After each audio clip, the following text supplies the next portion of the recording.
नमस्कार दोस्तों, हम आपके साथ अनिल शर्मा और आप देख रहे हैं हमारा यूट्यूब चैनल। पहलगाम में जो आतंकवादी हमला हुआ था, आखिर भारत ने उसका बदला ले लिया। ऑपरेशन सिंदूर। ऑपरेशन सिंदूर के पीछे क्या कहानी है और इसमें कितना खतरनाक हमला था ये, और पाकिस्तान की तरफ से अब क्या खतरा आ सकता है, इसके इन सब का विश्लेषण करेंगे। और हमारे साथ जुड़े हैं एन के सूद सर, जो फॉर्मर रो ऑफिसर भी रह चुके हैं। सूद सर नमस्कार। नमस्कार नमस्कार।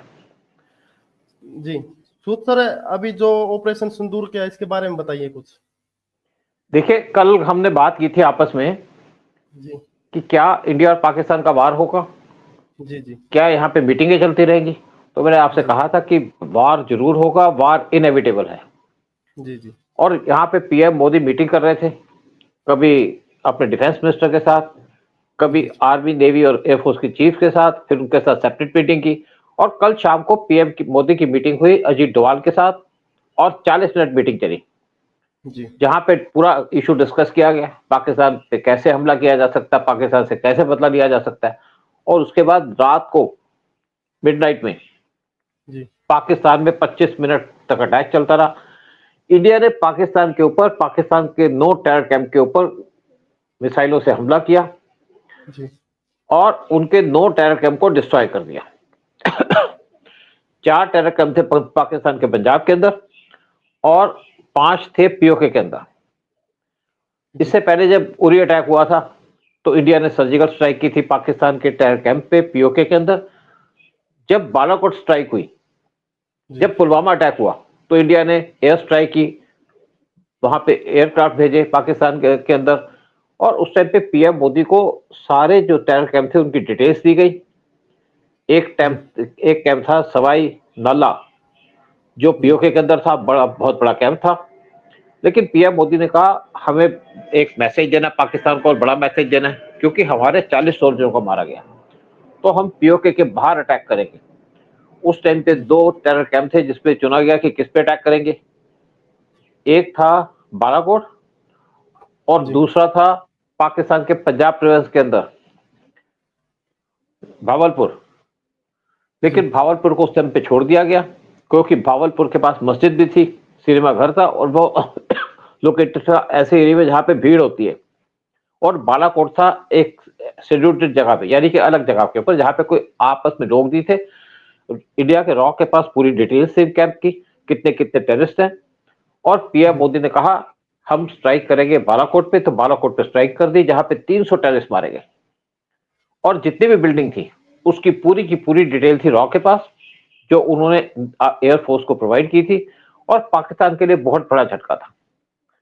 जी लेकिन ये जो अटैक किया गया, जहां पे, और ये अटैक किया गया पहलगाम के आतंकी हमले के बाद, जहां पे 28 हिंदुओं की हत्या कर दी गई, उनका धर्म जी पूछ जी के। और उनकी जो लेडीज थी, उनकी जो वाइफ थी या बच्चे थे, उनको पाकिस्तान के टेररिस्ट ने स्पेशली कहा कि भाई आप मोदी को बता देना कि हमने ये किया। और जी उन्होंने पीएम मोदी को ये बातें बता दी, और पीएम मोदी ने पाकिस्तान से बदला लिया। कहा पीएम मोदी ने कि मैं तुम्हें मिट्टी में मिला दूंगा, जो टेररिस्ट है, चाहे टेररिस्टों के हमदर्द हैं। और जी पीएम मोदी ने के ऑर्डर के बाद पाकिस्तान में 9 जगह पे मिसाइलों से हमला किया गया। और इस टाइम पे भावलपुर, और इवन जो सवाई नल्ला है, वहां पे भी जी अटैक किया गया, और सारे के सारे कैंपों को डिस्ट्रॉय कर दिया गया, जिसमें कहते हैं कि 80 के करीब मिलिटेंट मारे गए। लेकिन बहुत से इंजर्ड हुए। मुझे लगता है कि इसमें बहुत ज्यादा मिलिटेंट मारे जाएंगे, बहुत सी डिटेल्स आएंगी, बहुत से कमांडर मिलिटेंट के वो भी मारे गए। हिजबुल मुजाहिदीन के टेररिस्ट कैंपों पे अटैक किया गया, जी लश्कर ए तौबा के टेररिस्ट कैंपों पे अटैक किया गया, और पाकिस्तान इससे हिल गया। लेकिन सबसे इंटरेस्टिंग बात है कि पाकिस्तान के जो मिसाइल सिस्टम थे या डिफेंस सिस्टम थे, वो टोटली फेल हो गए। हमारे एक भी जी मिसाइल को वो इंटरसेप्ट नहीं कर पाए, क्योंकि हमारे पास बड़ी पावरफुल मिसाइल्स हैं, जिनकी रेंज भी है और जिनका स्पीड भी बहुत ज्यादा है। और पाकिस्तान की डिफेंस सिस्टम वो ऐसा लगा कि कूड़ा करकट पड़ा हुआ है पाकिस्तान के अंदर। और पाकिस्तान इस टाइम पे सदमे में है, पाकिस्तान को समझ नहीं आ रहा क्या करे। लेकिन इस टेरर कैंप के अंदर जो स्पेशल एक चीज की गई, वो थे अजहर महमूद की फैमिली पे अटैक किया गया, जिस घर में वो रहते थे वहां भी अटैक किया गया, जिसमें जी 14 उनके फैमिली के मेंबर मारे गए। और अजहर महमूद ने कहा कि मेरे फैमिली के मेंबर मारे गए तो मैं क्यों बच गया, लेकिन उनको जन्नत मिलेगी, इन कुत्तों को जन्नत नहीं मिलेगी। ये हरामखोर की औलाद है, जी इनको नर्क से भी ज्यादा बुरी इनको जो भगवान इनको नर्क से भी ज्यादा बुरी मौत देगा। बुद्धि भी ऐसी मौत जी। कभी दुश्मन को न दी जाए, लेकिन ये दुश्मन के भी दुश्मन है। और जिस तो तरीके सर से पाकिस्तान का सच है। हाँ, एक मिनट, जन्नत उसको मिलती है सर, जो कुरान और हदीस के हिसाब से, जिसके किसी कोई भी अंग कटा हुआ नहीं हो, शरीर का कोई भी अंग। लेकिन मिसाइलें ऐसी है, उनके शरीर ही खत्म हो गए, वहां पर मिला ही नहीं, कही होगी तो सही। बिल्कुल परछत्ते उड़ गए भाई, और जी जी देखो जी टुकड़े हो गए इनके। एक्चुअली मैं तो ये भी कहता हूं कि जो आपके ये जो टेररिस्ट हैं, जी अगर जी कोई इंडिया के अंदर टेररिस्ट को मारा जाए तो उसको दफनाया ना जाए, उसको जी जला दिया जाए, यानी कि मिट्टी का तेल डाल के उसको जला दिया जाए, क्योंकि ये एक धब्बा है ह्यूमैनिटी के ऊपर। और जी जी पाकिस्तान को एक बड़ा मैसेज चला गया। पाकिस्तान को जिस तरीके का मैसेज दिया पीएम मोदी ने, पाकिस्तान इस टाइम पे बहुत ज्यादा सदमे में है। सदमे में तो पाकिस्तान पिछले 14 दिन के अंदर था, और अटैक से तो पाकिस्तान टोटली घबरा गया। लेकिन इसमें आप देखो ना, पाकिस्तान एक कांग्रेस के एमपी हैं, उन्होंने 2 दिन पहले एक ट्वीट किया, एक फोटो डाली अपनी, जहां पे रफाल जी दिया जी। गया। रफाल की अरे फोटो डाल के उन्होंने साथ में नींबू और मिर्ची लगा दी गई थी जी कि जी ये जी तो तुमने किसका काम के लिए रखे हैं। ऐसे जी जो जी दुश्मन है, जैसे कांग्रेस के लोग। फिर जी सीधर भैया जो कर्नाटका के चीफ मिनिस्टर हैं, उन्होंने भी जी बड़े उल्टे सीधे कमेंट्स दिए थे। तो ये जो लोग हैं इंडिया के दुश्मन, जो इंडिया के अंदर बैठे हैं, एक उनको मैसेज चला गया। जी अदरवाइज इनका था, ये कांग्रेस जो साथ दे रही है इस टाइम पे बीजेपी का या गवर्नमेंट का, उसकी मजबूरी है। और मजे की बात यह है कि पाकिस्तान को बचाने कोई भी नहीं आया। लेकिन ये जी जी बात नहीं है कि वार खत्म हो गया या एक्शन खत्म हो गया। जो पहली सर्जिकल स्ट्राइक की थी इंडिया ने, वो थी पाकिस्तान का पानी रोकने की। जी जो सिंधु, जहां पे चेनाब रिवर का पानी रोका गया, और कई जगह तो पानी ऐसा रोका गया कि वहां पे पानी जमीन पे लग गया, लोग वहां पे घूमने लगे, घुटनों तक का पानी आ गया। जी जी जी और दूसरी सर्जिकल स्ट्राइक की भारत ने, जब 2 उनके मिलिटेंट कैंप को उड़ा दिया। और सबसे ज्यादा खुशी की बात है कि असद जो अजहर महमूद है, उसके मोहम्मद 14 फैमिली के मेंबर, जो सब के सब जी टेररिस्ट थे, चाहे 3 साल का बच्चा हो, चाहे 4 साल का बच्चा हो, चाहे 7 साल का बच्चा हो, सब के सब यहाँ पे खतरनाक टेररिस्ट हैं। उनको मार दिया गया, जी। नर्क में पहुंचा दिया तो गया उनको। सूत्र अभी जो हमला हुआ है, इसमें पाकिस्तान के पास टोटली एयर डिफेंस सिस्टम था, वो चाइना का था। इसमें चाइना की इंडस्ट्री पे भी बहुत बड़ा प्रभाव पड़ेगा, जो वो बेचने की कोशिश कर रहे हैं, देखिए, क्योंकि सभी बिल्कुल तो बिल्कुल। डिफेंस सिस्टम उसी की तरफ।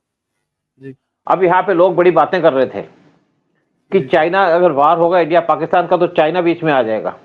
आ गया चाइना। चाइना ने पाकिस्तान के प्राइम मिनिस्टर से मीटिंग की है, उनके जी एम्बेसडर ने। दे दो, आ जाओ बीच में।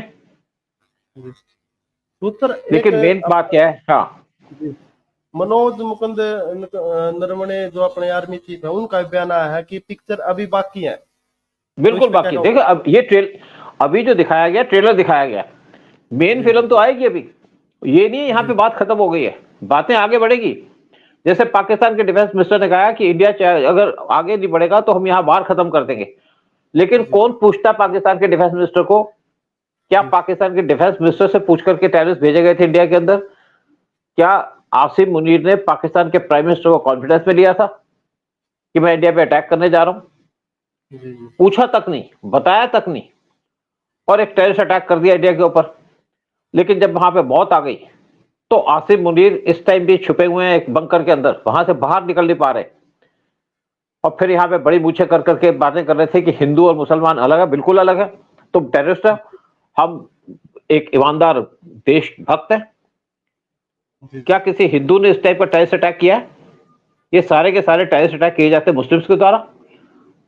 जी जी लेकिन ये, जैसे हमारे पुराने चीफ ने कहा कि अभी पिक्चर बाकी है, बिल्कुल बाकी है, अभी तो शुरुआत हुई है। जी जी अभी जो अटैक हुआ है पाकिस्तान के ऊपर, एक ये सर्जिकल स्ट्राइक है, और यहां से वार बात खत्म नहीं होती। इसके आगे वार चलेगा, पाकिस्तान रिटेलिएट करेगा, नहीं भी करेगा तो हमको फिर पाकिस्तान को खत्म करना है। क्योंकि पाकिस्तान के टेररिस्टों को खत्म करना हमारी मजबूरी है, हमारी जरूरत है। क्या पाकिस्तान, और पाकिस्तान की धरती जो एक टेररिस्ट का, जहां पे टेररिस्ट पैदा होते हैं, उसको खत्म करना हमारी मजबूरी है, और खत्म करके रहेंगे। क्योंकि अगर हमने पाकिस्तान को इस टाइम पे जिंदा छोड़ दिया, तो हमारी नस्लें हमको कोसेंगी, हमारी नस्लें हमको गालियां देंगी। आज टाइम आ चुका है पाकिस्तान को खत्म करने का, पाकिस्तान को बर्बाद करने का, पाकिस्तान को के टुकड़े करने का, और पाकिस्तान के टुकड़े करके ही हिंदुस्तान एक चैन की नींद सोएगा। जो अनफिनिश्ड एजेंडे है वो भी पूरे किए जाएंगे, और आप देखिएगा आपको बहुत बहुत खबरें मिलेंगी। हो सकता है रात को फिर एक सर्जिकल स्ट्राइक हो जाए, फिर कोई नया काम कर दिया जाए, क्योंकि ये काम जरूरी है हमारे देश की जनता के लिए, देश को बचाने के लिए। और हम 30-40 साल से जो भुगत रहे हैं पाकिस्तान को, उसको खत्म करना हमारी एक जरूरत बन चुका है, हमारी नीड है। सूत्र कांग्रेस ने इसके राहुल गांधी का बयान दिया था कि हमें हमारी आर्मी पर गर्व है, लेकिन उन्होंने एक प्रेस कॉन्फ्रेंस की है या मीडिया के बात करते हुए सभी कांग्रेसियों के चेहरे बिल्कुल उतरे हुए थे।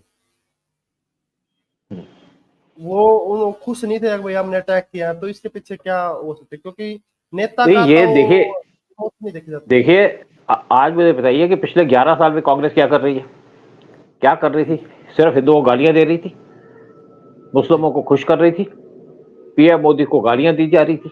जब हमने 36 रफाल खरीदे तो राहुल गांधी क्वेश्चन पूछ रहे थे पीएम मोदी से कि रफाल कैसे आ गए, रफाल की कीमत तो कुछ और है, लेकिन रफाल महंगे क्यों आए? इसके पीछे भी बहुत से इश्यूज हैं। हमने रफाल तो ले लिया, रफाल तो एक मशीन है, प्लेन तो उड़ेगा, लेकिन जब प्लेन उड़ेगा तो उसके अंदर इक्विपमेंट भी तो लगे होने चाहिए, मिसाइलें लगी होनी चाहिए। इंडिया ने बहुत सी मिसाइलें दी हैं फ्रांस से। इसके साथ साथ उनकी कीमत से इन जो रफाल है इनकी जो है कॉस्ट और ज्यादा बढ़ गई। मेटेओर मिसाइल है, और भी मिसाइलें हैं, और वही मिसाइलें यूज करके आज हमने पाकिस्तान पे अटैक किया। उनकी रेंज बहुत है, तो राहुल गांधी परेशान तो हैं खैर फिर, लेकिन ये सिर्फ टाइम के लिए खड़े थे साथ में, क्योंकि यहाँ पे माहौल ऐसा बन गया हिंदुस्तान के अंदर कि ये कुछ कर नहीं पा रहे थे, और इसीलिए इन्होंने इंडिया को सपोर्ट किया या मोदी को सपोर्ट किया। इनकी मजबूरी थी। लेकिन आप देखिएगा बहुत जल्दी शोर मचा देंगे फिर ये, और ये कोशिश कर रहे थे कि पाकिस्तान पे इंडिया अटैक करे, लेकिन इंडिया ने पाकिस्तान पे अटैक नहीं किया। इंडिया ने सिर्फ सर्जिकल स्ट्राइक किया पाकिस्तान के ऊपर, और अटैक अभी बाकी है, जैसे फिल्म अभी बाकी है।